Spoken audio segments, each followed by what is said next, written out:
4 بخش اساسی داره توی تنظیم دوربین که هر کدوم از اینا رو اگر درست تنظیم نکنید تصویر خوبی دریافت نمی‌کنید. توی استودیو طبیعتاً یک بار تنظیم کنید، چون نورای شما ثابتن و همه چیزشو دیگه میدونید، یک بار تنظیم کنید تا وقتی که تغییرات نورپردازی نداشته باشید با همین یه تنظیم میتونید به سرعت ستابتون رو بچینید و شروع کنید به ضبط. دریچه دوربین با این عدد تنظیم میشه که بر اساس قدرتی که لنز شما داره، مثلا این لنز تا 1.8 میتونه باز بشه و نور بیشتری رو وارد کنه، یا میتونید تاریک ترش کنید که میبینید با تغییرش نور تصویر شما تنظیم میشه.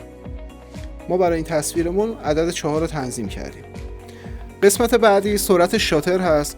شاتر یه دریچه‌ای هست تو دوربین که به میزان باز و بسته شدن، یعنی به سرعت باز و بسته شدنش و همینطور میزان باز و بسته شدنش نوردهی رو تنظیم میکنه. اگر شما اینو درست تنظیم نکنید ممکنه نور آمبینستون، حالا نورایی که به عنوان کیلایت و فیلایت استفاده میکنید نورای حرفه‌ای هستن و احتمالی که فلیکر داشته باشن خیلی کمه، به این پرشای تصویر میگن فلیکر. حالا اگر درست تنظیم نشه مثل الان میبینید که این موجایی که میبینید روی تصویر میفته اینا همون فلیکر نور هستن که سرعت باز و بسته شدن شاتر با سرعت پخش نور تنظیم نشه باعث فلیکر میشه. اگر سرعت شاتر رو باش تنظیم کنید مثل اینجا یه تصویر ثابت به دست میارید که دیگه الان با هم دیگه سینک شدن و تصویرتون خیلی قشنگ و تمیز در میاد. آخرین بخشش هم ایزو هست برای نوردهی که نوردهی دیجیتاله که شما میتونید تصویرتون رو روشن‌تر یا تاریک‌تر کنید. ایزو خیلی زیاد باعث میشه تصویرتون نویز داشته باشه. ایزو کم خب طبیعتاً تصویر قشنگتری میده. به جاش با اف و شاتر میتونید تنظیم کنید که تصویر خوشگلتری به دست بیارید. که ما برای اینجا عدد 100 گذاشتیم که تصویر جذابتری داشته باشیم.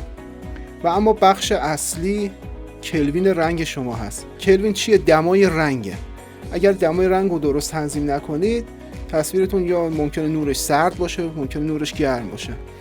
شما یه کار دیگه هم میتونید کنید که البته من هیچ وقت پیشنهاد نمیکنم بهتون، ولی برای شروع کارتون اگر خیلی حرفه‌ای نیستید میتونید به صورت اتو فیلم برداری کنید و خود دوربین بر اساس نور شما اینا رو تنظیم میکنه.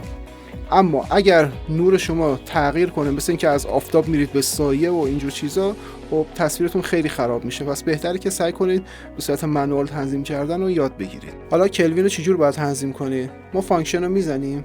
این قسمت الان برای اینجا ما عدد 4000 که نوشته وایت بالانس، یعنی تنظیم کلوین همون قسمت وایت بالانسه. خود دوربین یه سری پیشنهادها به شما میده. حالا تو کنون و توی دوربین سونی یا حتی نیکون یا هر کدوم منوشون توی یه جای مخصوصی هست، میتونید توی منوها بگردید پیداش میکنید، یا دنبال وایت بالانس بگردید یا تنظیمات کلوین که میبینید الان یه سری ها رو من تنظیم کردم. یه گزینه داره به اسم اتو وایت بالانس که خود دوربین اونو بر اساس نور تنظیم میکنه و به یه درجه میرسوندش. ولی ما اومدیم اینجا به صورت دستی تنظیمش کردیم، یعنی یه رنگ سفید و قبل از اینکه نور رنگی بدیم یه رنگ سفید و مثل دیوار سفید رو آوردیم جلوی تصویرمون. بعد اومدیم تو این قسمت تو این گزینه که نوشته c.temp/filter، بعد میاد روی این قسمت عدد 4000 تقریبا میشه گفت نور خورشیده، یعنی نور معمولیه، بهش میگن نور طبیعی.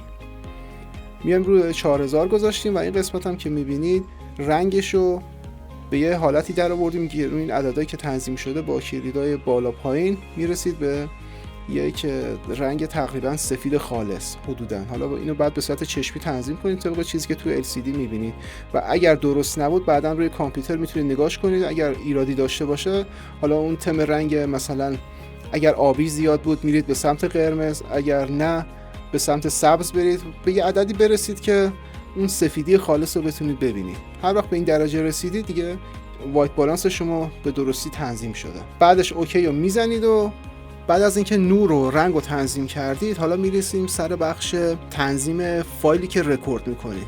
قبل از اینکه اولین ویدیوتون رو بذارید شما باید این تصمیم رو بگیرید که میخواید کانالتون ویدیوهای 4K داشته باشه یا ویدیوهای 1080.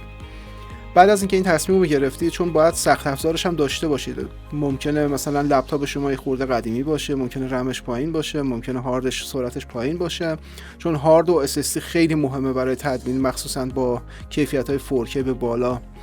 برای همین این تصمیم رو بگیرید که میخواید با چه کیفیتی ضبط کنید. اینکه بگی الان 1080 میگیرم بعداً اگر سیستم اومد دستم 4K میگیرم، اینجوری نمیشه. سعی کنید همشو به صورت یک دست برید، یا حالا حداقل اینه که تا یه دوره 1080 ضبط کنید، بعداً وقتی وارد 4K شدید دیگه تا آخر 4K پیش برید، نه یکی 1080 ضبط کنید، یکی 4K ضبط کنید، یکی 720 ضبط کنید. اینجوری نمیشه.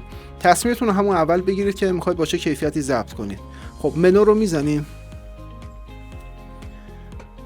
میاد توی این قسمت تنظیمات دومش، توی دوربین سونی، توی این بخش دوم، از این قسمت بالا بخش دوم، اینجا تنظیمات رکورد هست. اولی این شماره 1 برای تنظیمات عکاسیه، این قسمت تنظیمات فیلم برداری بیشتر. اینجا که نوشته فایل فرمت، الان ما داریم به صورت 4K ضبط میکنیم، میایم تنظیم میکنیم که 4K میخوایم یا فول HD میخوایم. همین که نوشته XAVC SHD این یعنی 1080. و قسمت بالایی هم که به صورت 4K ضبط میکنه. خب بعد از اینکه کیفیت رو تنظیم کردید، یعنی سایز تصویرتون، حالا میایید میزان بیت ریتش رو تنظیم میکنید و تعداد فریمایی که ضبط میکنه. خب یا 25 فریم اینجا به ما پیشنهاد داده، چون به حالت 4K بیشتر از 25 فریم نمیتونه رکورد کنه. ما میگیم 25 فریم 100 مگابیت بر ثانیه یا 25 فریم 60 مگابیت بر ثانیه. خب طبیعتا هر چقدر این عدد بالاتر باشه بیت ریتش خب کیفیت خیلی بالاتری داره و رنگا وقتی که زیادتر باشن دیگه تصویر پیکسلی نمیشه. و وقتی هم که میخواید مثلا تصاویر خیلی پر از رنگ و لعاب رو ضبط کنید، این عدد بالا باعث میشه تصویرتون خیلی جذاب‌تر بشه. خب اگر رو حالت HD بذاریم انتخاب‌های بیشتری داریم. میتونید به صورت 50 فریم بر ثانیه، 50p یعنی 50 فریم بر ثانیه و 50m به معنای 50 مگابیت بر ثانیه است. هر چقدر خب این عدد بزرگتر باشه کیفیت بالاتری میده.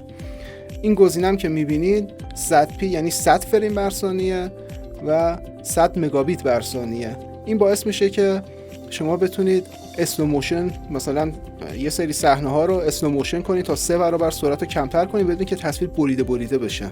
وقتی تعداد فریم کافی نباشه تصویر بریده میشه. اگر فریم بالاتر باشه شما اسلو موشن خیلی جذابتری میتونید ضبط کنید. عدد پایینش هم خب طبیعتا اون ام وقتی که عددش کمتر باشه کیفیت پایینتر میاد.